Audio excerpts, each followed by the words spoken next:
So we've got the engine going back in right now. We're pretty close to being lined up to get the splines from the flywheel into that pump housing, but it's a little bit off. So I've got little Tyler going and grabbing big pry bar out of the service truck. We are gonna get the back of it kind of lifted up a little bit. We'll get it wiggled in there. It's probably gonna take all three of us, and we're gonna have me doing the lifting. We'll have Tyler turning the crank a little bit to try to get the splines lined up, and then Chris is gonna be on the other side on the back, shaking it and getting it in there so we can get a bolt through it. Once we get that in, we can release the ratchet strap after we get 2 or 3 bell housing bolts in. Then the engine can come back and down into its hole.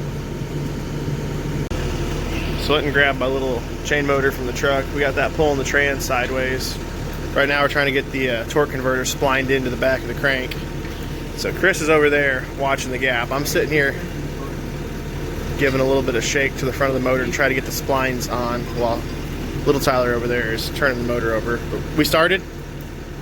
The teeth are spinning with it. Okay.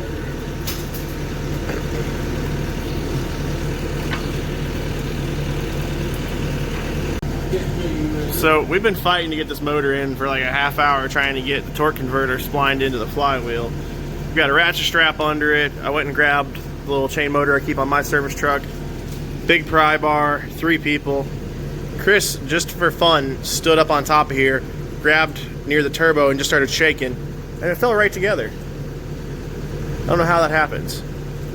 We fight with it for hours, and it just takes one little push on the top from him, and the whole thing just slams together. I need to rotate the motor. So we got a couple bolts starting the bell housing.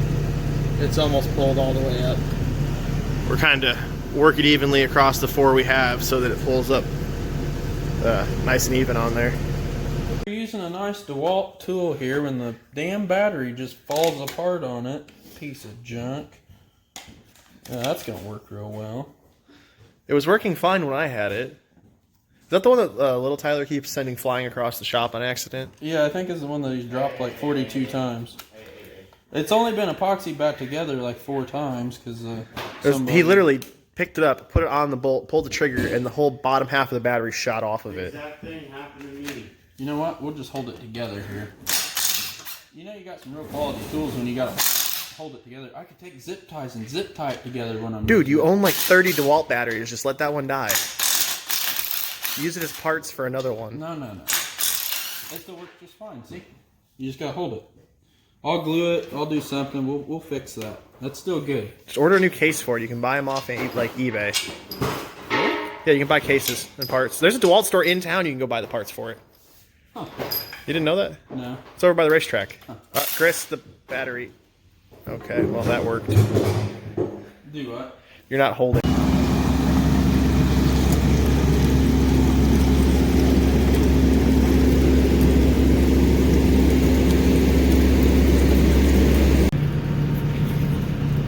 Okay, go down. Down? Yep.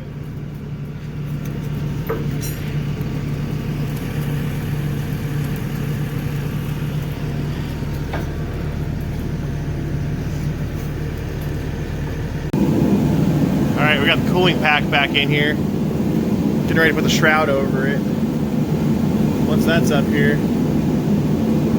should be done with the stuff we're going to need a skid steer to lift it with. Everything should just be hooking it back up and going.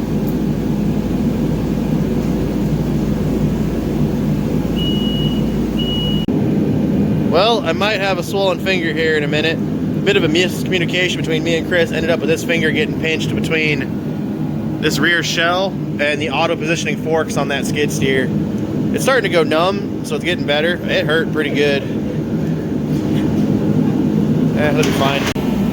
So injuries aside, we've got pretty much all the stuff in that needs, help lifting, stuff that's heavy. I've already started reattaching all the lines on this side before the radiator went in. So we'll just keep going on getting everything reattached on this side of the motor.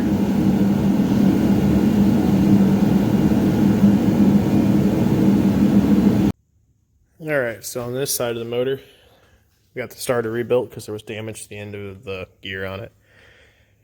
We're going to order a new solenoid and replace this one. All of this wiring is getting fixed and reloomed. because, I mean, on a piece of equipment like this, you just can't leave this stuff uncovered. So Chris is getting the new loom stretched out on it. Like I said, rebuilt starters going in. All the wires look like this are getting replaced. I mean, that's just dangerous. Other than that, we're making progress on getting everything hooked back up. We've got the rear shell sitting back on. We need to tighten the bolts up on it. Cooling pack is bolted back in. Pretty much all the coolant lines are back on that we can put on. We need to order a new upper radiator hose for it. That had some damage to it. We need to get the uprights back here on the back that mount the filters so we can get the rest of the engine plumbed in. But it's moving right along. Alright, we just put our order in with Napa. We've got oil filters coming for it, oil, coolant, hydraulic fluid. This stack, it's going to be straight piped. There's a giant hole in the muffler and they don't want to replace it. It's been patched a few times. So we're going to have to run pipe up, over, and back up into that stack. All those pieces are on the way. The upper radiator hose isn't worth putting back on, so that's getting replaced. We have a new one of those coming. New belts for it. If you guys remember when we were trying to start it, this solenoid was sticking. That's coming for it.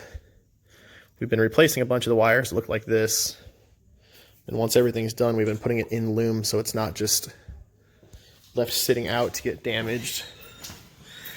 Other than that, that's probably going to be the end of it for today.